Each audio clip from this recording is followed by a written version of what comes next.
Shalom, shalom et bien-aimés dans le Seigneur. Je vous salue tous au nom suprême et précieux de notre Seigneur Jésus-Christ.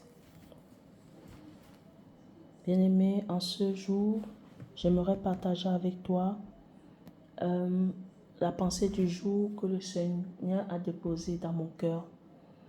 Et cette pensée du jour, je la tire de deux versets bibliques. Le premier, c'est Matthieu 3, verset 9, où il est écrit: je peux lire déjà à partir du verset 5. Les habitants de Jérusalem, de toute la Judée et de tout le pays des environs du Jourdain se rendaient auprès de lui, auprès de Jean-Baptiste. Vous pouvez commencer au Matthieu 3, à partir du verset 1. Moi, je lis juste comme ça pour gagner du temps. Et confessant leurs péchés, ils se faisaient baptiser par lui, par Jean-Baptiste, dans le fleuve du Jourdain. Mais voyant venir à son baptême beaucoup de pharisiens et de sadducéens, il leur dit: race de vipères, qui vous a appris à fuir la colère à venir? Produisez donc du fruit digne de la repentance, et ne prétendez pas dire en vous-même: nous avons Abraham pour père, car je vous déclare que de ces pierres-ci, Dieu peut susciter des enfants à Abraham.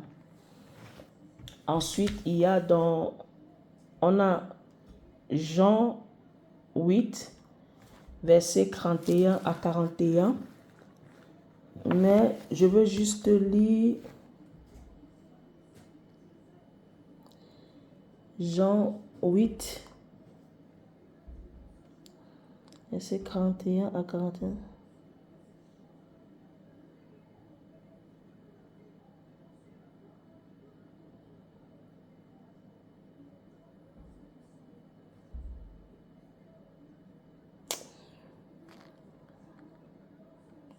Verset 31 au verset 47.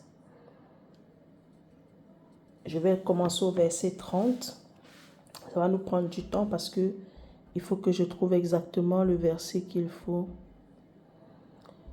Comme Jésus parlait ainsi, plusieurs crurent en lui, et il dit aux Juifs qui avaient cru en lui: si vous demeurez dans ma parole, vous êtes vraiment mes disciples. Vous connaîtrez la vérité et la vérité vous affranchira.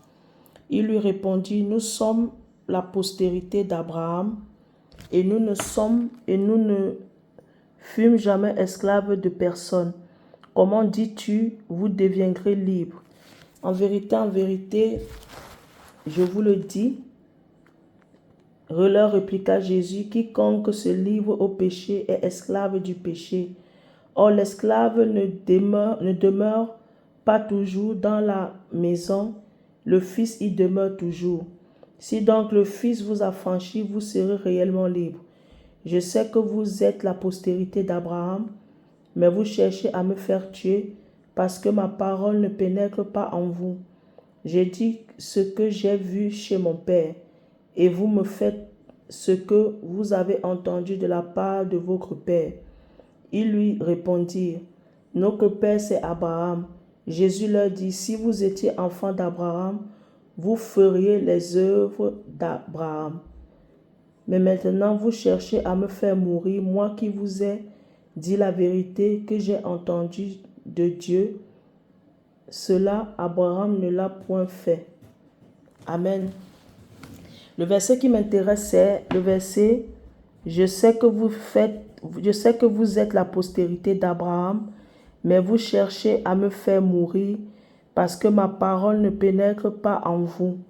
Je dis ce que j'ai vu chez mon Père.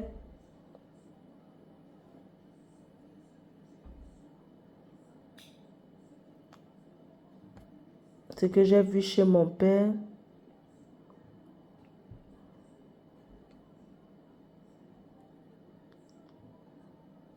Je dis ce que j'ai vu chez mon Père, et vous faites ce que vous avez entendu de la part de votre Père. Et il lui répondit: notre Père, c'est Abraham. Jésus leur dit: si vous étiez enfants d'Abraham, vous feriez les œuvres d'Abraham. Bien-aimés, ces deux versets que j'ai lus, en fait, j'ai intitulé, ce qui me vient à l'esprit, c'est le salut, on ne l'obtient pas par procuration. Le salut n'est pas une procuration. Et je peux encore mettre le deuxième sous-titre que je peux dire, c'est les fils d'Abraham. Bien-aimés, vous savez, quand on est petit, quand on est enfant et tout, on n'a pas encore la conscience de la connaissance du bien et du mal. Et lorsque nous sommes encore des enfants, nous sommes sanctifiés au travers du parent qui est né de nouveau, au travers du parent qui marche dans la sincérité, dans une droiture, dans la justice de Dieu. Même le mari que nous avons eu, peut-être une soeur ou un frère a eu sa femme, s'est marié en étant païen, mais dans ce mariage-là, il est devenu chrétien. La femme qu'il a épousée, malgré qu'elle ne soit pas chrétienne, elle est sanctifiée par son mari. Il en est de même pour la femme. La femme qui a épousé, pas une chrétienne qui va épouser un païen, non. Une chrétienne qui s'est mariée en étant païenne et elle a rencontré Jésus-Christ et elle est devenue chrétienne. Cette chrétienne-là, cette sœur-là, son mari est sanctifié par elle. Il en est de même pour les enfants. Il en est de même pour les enfants. Nous sommes sanctifiés. Les enfants qui n'ont pas la connaissance du bien et du mal sont sanctifiés par leurs parents, le parent qui est chrétien ou par les deux parents. Ici, j'aimerais m'accentuer sur ça parce que nous voyons le Seigneur Jésus-Christ. À un moment donné, Jésus-Christ à 12 ans ne dépendait plus clairement de Marie, sa mère, et de Joseph, son père adoptif.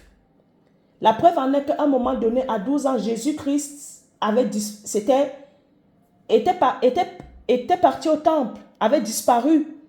Et Marie et Joseph, c'est écrit dans la parole, et Marie et Joseph avaient cherché Jésus-Christ. Jésus-Christ leur a répondu, ne savez-vous pas que je dois m'occuper des affaires de mon Père? Jésus avait déjà une conscience de sa mission, des réalités, du but pour lequel il avait été appelé. Jésus-Christ avait la conscience du bien, la conscience de la connaissance du bien et du mal. Voilà pourquoi je vais dire ceci à une personne.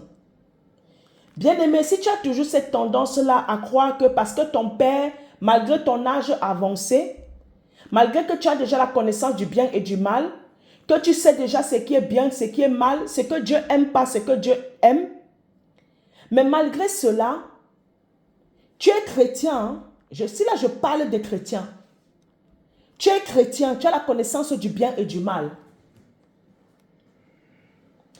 Mais tu continues à croire que malgré ta sale vie, malgré tes mauvais choix, malgré ta vaine manière de vivre, tu crois que tu es toujours sanctifié par ta mère, peut-être qui est décédée, qui est morte en Christ, elle est marchée dans la droiture, dans la justice de Dieu, ou bien par ta mère ou ton père ou tes parents qui sont toujours chrétiens, mais eux qui marchent dans la lumière, la vérité de la lumière de la parole de Dieu. Bien-aimé, à un certain moment donné, lorsqu'on parle de maturation spirituelle, la maturation spirituelle ne dit pas seulement dès que mature dans la connaissance de Dieu, dans la connaissance des dons, dans la pratique. Voilà, ça ne demande pas seulement ça. La maturité spirituelle requiert aussi de notre mentalité de que nous devons grandir, nous devons faire asseoir notre intimité avec le Seigneur. Nous devons faire asseoir le caractère de Christ en nous. Nous devons faire asseoir notre crainte de l'Éternel. Notre salut ne doit plus dépendre de nos parents. Nous ne devons plus être sanctifiés par nos parents, mais nous devons être sanctifiés par notre foi en Jésus-Christ. Il y a un moment pour tout. Il y a un temps pour tout. Il y a un temps où tu peux être sanctifié par tes parents. Il y a aussi un temps où toi-même, tu dois être sanctifié par ta foi, par ton style de vie, par ta qualité de ta vie chrétienne, de ta marche avec le Seigneur. Parce que sache ceci, tu deviendras parent. Qui sanctifiera tes enfants si toi tu n'es pas sanctifié? Qui sanctifiera tes enfants si toi tu marches dans une vaine manière, tu vis une vie vaine. Tu es dans une vaine manière de vivre. Qui sanctifiera tes enfants? Nous sommes appelés de quitter d'être des bébés pour être maintenant des disciples de Jésus, pour être les enfants de Dieu et par la suite être les disciples de Jésus, les amis de Jésus et par la suite être l'épouse de Jésus-Christ. Ici, quand nous lisons Matthieu, chapitre 3, verset 9, c'est même là que ma pensée s'appuie. Nous voyons le verset 9. Et ne prétendez pas, je vais lire, non. Verset 8. Produisez donc du fruit digne de la repentance. Et ne prétendez pas dire en vous-même, nous avons Abraham pour père. C'est comme on entend des chrétiens. Le Dieu de mon père. Quand je parle père, ça peut aussi être le père dans la foi. Au nom du Dieu de mon père. Donc toi, tu vas vivre une vaine manière de vivre. Et puis, lorsque Dieu, il va falloir que tu dois te repentir, que Dieu doit te pardonner. Il doit te pardonner au nom de la loyauté, de l'intégrité, de la fidélité de ton père dans la foi ou bien de ton parent biologique. C'est de la malhonnêteté, c'est de l'égoïsme. C'est de l'immaturité spirituelle. C'est de l'immaturité spirituelle. Et la parole de Dieu dit dans Jean 8, c'est clair. Le Seigneur Jésus-Christ a dit à ceux qui se réclamaient être les enfants d'Abraham, les fils d'Abraham. Le Seigneur Jésus-Christ a dit, si vous étiez réellement les fils d'Abraham, vous ferez les mêmes œuvres qu'Abraham a fait. On ne devient pas fils d'Abraham. On ne devient pas fils d'Abraham par procuration, bien-aimé. On devient fils d'Abraham parce que nous mettons en pratique les œuvres d'Abraham. Nous reproduisons les mêmes œuvres. On trouve en nous le caractère d'Abraham. L'apôtre Paul a dit ceci.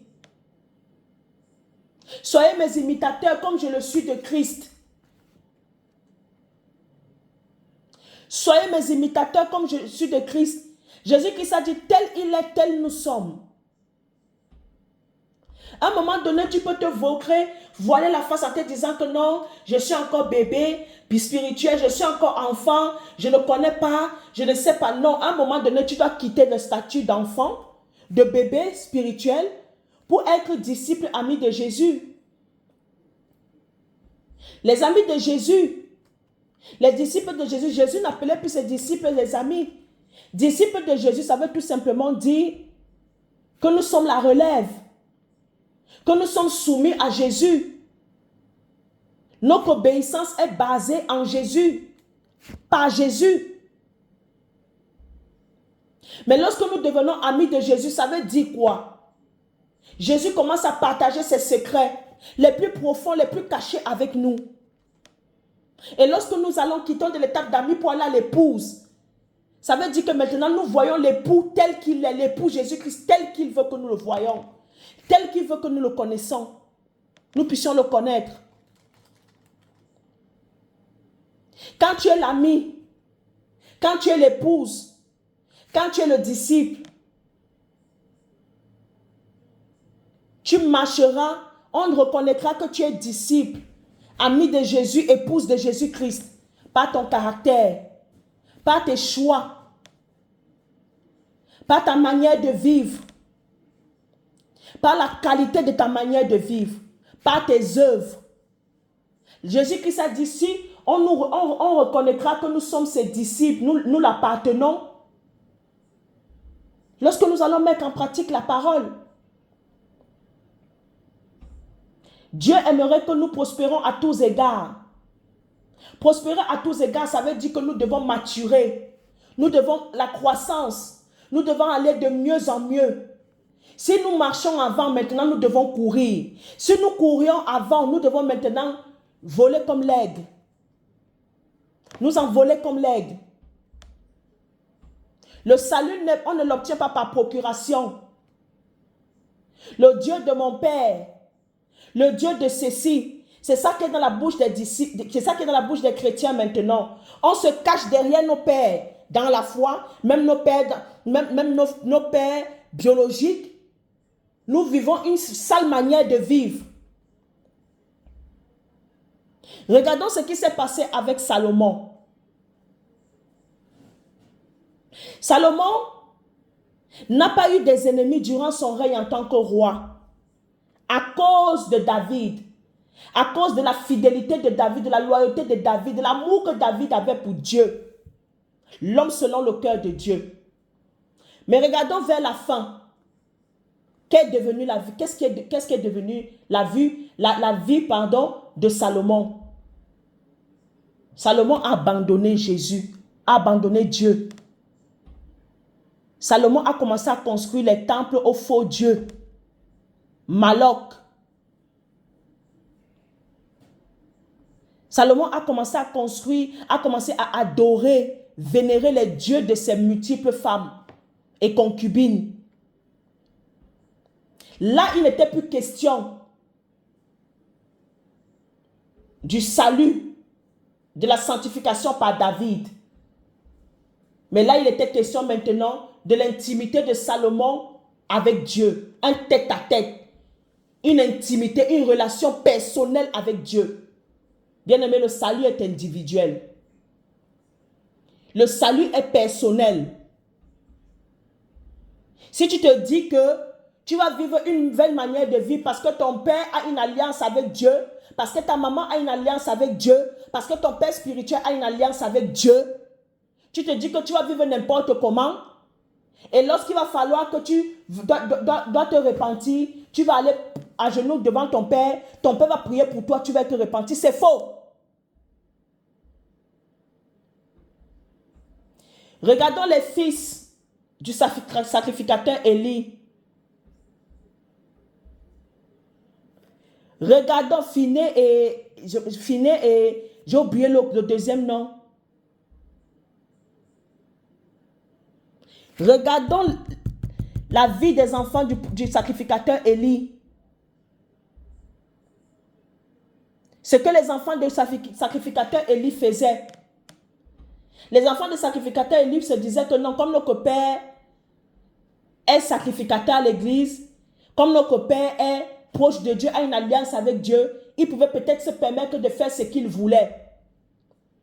En se disant que non, leur père peut-être va se charger d'aller peut-être élever les autels, faire des sacrifices pour que Dieu doit leur pardonner leurs péchés. Mais à la fin de compte, les deux fils du sacrificateur Élie sont morts et Élie avec. Bien aimé, lorsque le jugement dernier, lorsqu'on se retrouvera devant le trône blanc de Dieu pour le jugement dernier, ne crois pas que tu seras avec ton Père qui va venir être un intermédiaire ou bien celui-là qui va, on dit quoi, ton avocat. C'est Jésus seul qui est notre avocat. C'est Jésus seul qui a ce mandat de plaider pour nous. Mais Jésus-Christ va se transformer en juge très bientôt. Jésus-Christ ne sera plus notre avocat devant le Père, notre intermédiaire, notre médiateur. Jésus-Christ lui-même, Dieu va le mandater d'être notre propre juge. Parce que tellement il est mort pour nous. Il a donné de sa vie pour nous. Il est normal que c'est lui-même qui vient nous juger. Ton salut, ta vie de sanctification, ta foi, ne dépend pas de ton père biologique, de ta mère biologique, ou bien de ton père dans la foi, de ta mère dans la foi. Ta vie de sanctification, de crainte de Dieu dépend de ton intimité avec le Saint-Esprit, avec Jésus-Christ, avec Dieu le Père. Ton salut dépend de ta foi en Jésus-Christ. À un certain âge, tu étais sanctifié par tes parents. Mais dès l'instant que tu as de la conscience, la connaissance, que tu es déjà assez adulte pour faire tes propres choix. Voilà pourquoi on dit qu'on ne baptise pas les enfants par aspersion. Quand ils sont bébés, parce qu'ils ne sont pas, ils sont conscients de rien. Ils sont conscients de rien. Voilà pourquoi on baptise les gens quand ils sont déjà grands par immersion. Parce qu'ils sont conscients de ce qu'ils font, des actes qu'ils posent. Ils sont libres de leur choix. Quand tu es enfant, tu n'es pas libre de tes choix. Ne te prétends pas croire que non, parce que je suis fils de tel, parce que mon père, Dieu utilise mon père, Dieu fait ceci avec ma mère, Dieu est ceci, ma mère est une femme de feu, que tu penses que tu ne dois pas produire les fruits dignes de la repentance. Les fruits dignes de la repentance, c'est les œuvres, c'est le fruit de l'esprit et ses manifestations. C'est avoir le caractère de Christ. C'est confesser, vivre dans la droiture, dans la justice de Dieu. Il y a un temps pour tout. Tu ne resteras pas éternellement dépendant de tes parents. Tu as besoin de développer une intimité profonde et sincère entre toi et Dieu, entre toi et Jésus-Christ. Que toi et lui. Et de marcher selon ses instructions, selon sa parole, selon les instructions personnelles qu'il te donnera. Tu ne vas pas toujours dépendre de ce que les autres disent, mais tu dois dépendre de ce que Jésus-Christ dit sur toi, de toi. Tu dois dépendre de cela. Tu ne dois pas toujours dépendre des dits des autres. Oh, bien-aimé. Les vrais fils d'Abraham laissent jaillir, manifester en eux le caractère d'Abraham, les œuvres d'Abraham. Abraham est un homme de foi. Abraham est un homme de foi. C'est par la foi qu'Abraham. On cite les hommes de foi. Il y a le nom d'Abraham, le patriarche. Jésus-Christ a dit, si vous-même vous étiez les enfants d'Abraham, les fils d'Abraham, vous manifesterez, vous produirez les œuvres qu'Abraham a produites. Les œuvres qu'Abraham a produites, c'est quoi? La foi, l'obéissance, la soumission à Dieu. Abraham a obéi à Dieu lorsque Dieu lui a dit de lui donner son fils, son unique, Isaac. Abraham a eu la foi en Dieu. Il a quitté la maison de son père, sa patrie, sa nation, pour aller dans un lieu que Dieu ne lui avait même pas dit où il devait partir. Abraham dépendait totalement et profondément de Dieu à cet instant-là. Abraham a eu la foi jusqu'à croire en la promesse de Dieu de lui donner son fils, l'unique, Isaac. Abraham est mort de vieillesse. Il a joui de ses meilleurs jours de la vie. Il est mort, il n'était pas malade, il est mort de vieillesse. Il est mort dans la plénitude de l'âge. Bien-aimé, arrête de croire que ton salut, c'est par procuration. Tu donnes la responsabilité aux autres. Toi, tu es là pour pécher, de vivre d'une vaine manière de vivre. Mais lorsqu'il va falloir assumer les conséquences, tu vas aller pleurer chez ton père. Aller commencer que ton père qui doit prier pour toi. C'est ton père qui doit implorer la grâce de Dieu. Non, la miséricorde de Dieu, non. Produis les fruits dignes de la repentance. Ne te dis pas en toi que je suis fils de tel. Je suis fils d'Abraham. De toute façon, je suis enfant de Dieu. J'ai déjà donné ma vie à Jésus. Ma mère va prier pour moi. Mon père va intercéder pour moi. L'alliance, au nom de l'alliance que mon père a eue avec Dieu, tu te crois tout permis. Non.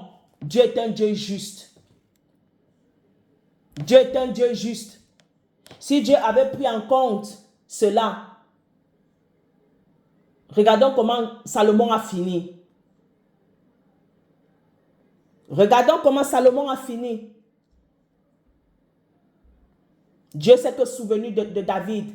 C'est pour cela que Dieu a laissé une tribu, la tribu de Juda. Normalement, à cause de la vaine manière de vivre de Salomon, la tribu de Salomon ne méritait pas une tribu. Mais c'est à cause de la loyauté, de la fidélité, de l'alliance que Dieu avait avec David, le père de Salomon, que Dieu s'est souvenu. Vous pouvez lire, c'est dans la parole. Hein? On dit Dieu se souvient de David. Et c'est pour cela qu'il a donné, il a attribué la tribu de Juda. Une tribu, la tribu de Juda. Si Dieu avait pris en compte que non, parce que Dieu a fait ça pour David, parce que c'était une promesse, je pense qu'il avait fait à David, à cause de son serviteur. Mais face au péché de Salomon, Dieu n'a pas eu de sentiment parce qu'il est un Dieu juste. Et nous n'allons pas faire que Dieu devienne un Dieu injuste. Parce que c'est la nature de Dieu, la justice. Il est juste.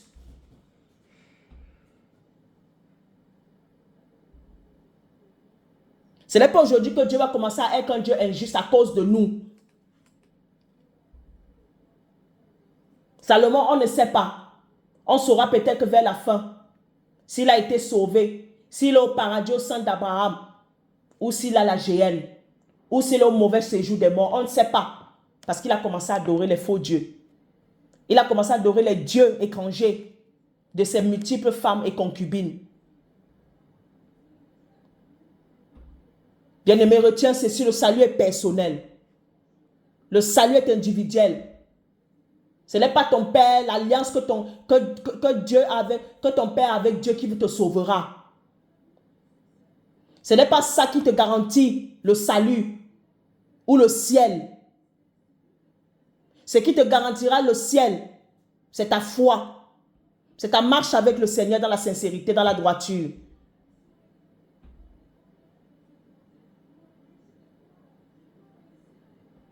C'est ton intimité, ta relation personnelle avec Jésus, avec le cher Saint-Esprit, avec Dieu le Père. Que Dieu te bénisse abondamment.